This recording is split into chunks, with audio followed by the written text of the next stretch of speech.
198 case اور رہتے ہیں. تو یہ جتنے کیسز چلانے ہیں وہ چلائیں گے. الیکشن کے بعد بھی یہ سلسلہ جاری رہے گا؟ بھئی اتنے زیادہ کیسز ہیں، چلانے نہیں ہیں انہوں نے، باری باری کریں گے نا، ان کو مصروف رکھیں گے. آپ کو بھی نوٹس بھیجا گیا ایف آئی اے کی طرف سے؟ ہاں، وہ جو نوٹس ایک انہوں نے صرف سوشل میڈیا پہ ایف آئی اے نے چلایا ہے، مجھے تو موصول نہیں ہوا. میرے خیال میں وہ ہے سائبر کرائم، ایک ڈپارٹمنٹ نے بھیجا ہے. تو میں ان سے سمجھنے کی کوشش کر رہی تھی، ہماری عمر میں یہ چیزیں ہمیں سمجھ نہیں آتی کہ سائبر کرائم کیا ہے. انہوں نے کہا جی آپ نے کوئی سوشل میڈیا پہ اشتعال انگیزی کیا ہے.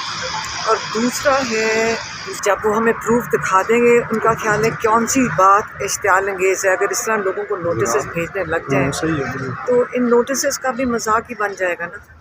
ہم ہمیشہ سوشل میڈیا پہ آتے ہیں، اگر آپ اور لوگوں کی تقریریں سن لیں جو پولیٹیکل تقریریں اپنی طرف سے کرتے ہیں، وہ لیکن میں شرمناک ہے، کئی شرمناک تقریریں کرتے ہیں. ان کو شرم آتی ہے کہ ان کی تقریریں سن کے، ان کو وہ چیزیں تو بری نہیں لگتی. لیکن اگر آپ گھر سے نکل کر ہم اپنے بھائی کا دفاع کر رہے ہیں اور اگر یہ بھی جرم ہے تو ٹھیک ہے، پھر ہمیں بھی اس جرم میں جیل میں ڈال دیں. ہم تو یہی اپیل کر سکتے ہیں ہائی کورٹ میں. ہمارے بھائی کو جو انصاف مل گیا وہ بھی دیکھ رہے ہیں، اس کے لیے بھی لڑتے رہیں گے. اگر اس کی دفاع کرنے میں ہمیں بھی کورٹ میں حاضری لگے گی تو یہ بھی ہم اس کو فیس کر لیں. اچھا، خان صاحب کے لیے آپ بھاگ دوڑ کر رہی ہیں، آپ کو جو نوٹسز آ رہے ہیں اس سے یہ سمجھا جا سکتا ہے کہ آپ کو اس بھاگ دوڑ سے روکنے کے لیے ساری چیزیں کی جا رہی ہیں؟ دیکھیے کیا فرق پڑتا ہے، جو مرضی کر لیں، ہم نے تو اپنی کوشش جاری رکھنی ہے نا.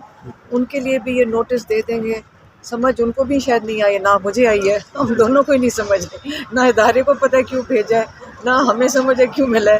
ابھی تو مجھے اس کی ٹرانسلیشن خود نہیں کرنی آ رہی. وہ کیا میری انہوں نے جتنی وہ محنت کر رہے ہیں ہمارے بھائی کے لیے، اور ہمارے بھائی تو کیونکہ ان کو نااہل کر دیا ہے تو وہ تو کھڑے نہیں ہوئے تھے. تو ان کی خاص ریکویسٹ تھی، اور کیونکہ وہ اتنا محنت کر رہے ہیں عمران خان کے لیے اور انہوں نے آئندہ بھی کرنی ہے، تو انشاءاللہ ان کے لیے تو پھر ہم گئے ہیں. سلمان اکرم راجہ کے لیے تو کر دیا، وہ ہمارے چھوٹے بھائی کی طرح ہیں.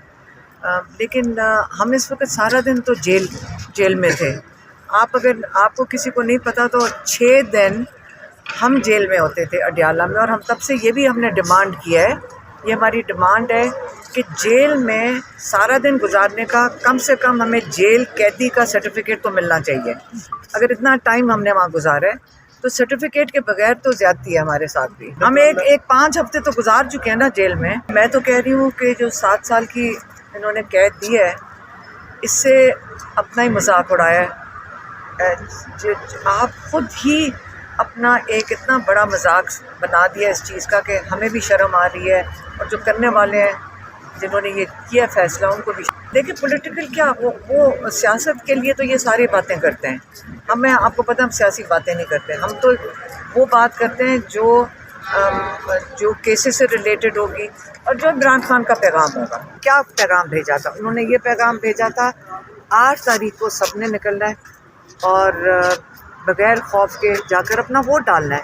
یہ ووٹ ہمارے لیے بڑا ضروری ہے کہ اس کی حفاظت بھی کرنی ہے. جب ووٹ ڈال کے لوگ نکلیں، عمران خان خاص تاکید کر رہے تھے کہ باہر آ کے آپ پولنگ اسٹیشن سے دور نہ جائیں. وہاں وہ کہہ رہے تھے، بلکہ اعتزاز احسن کہتے تھے وہاں پکنک کریں، آپ لوڈو کھیلیں. اعتزاز احسن کہہ رہے تھے اور کیرم بورڈ کھیلیں. میں نے ان کو بتایا کہ یہ پرانے زمانے میں ہمارے زمانے میں ہوتا تھا، پتہ نہیں بچے کیا کھیلتے ہیں، لیکن مقصد یہی تھا کہ آپ نے اپنے ووٹ کی خود حفاظت کرنی ہے. یہ بڑا قیمتی ووٹ ہے اور سب کو اس کی حفاظت کرنی ہے.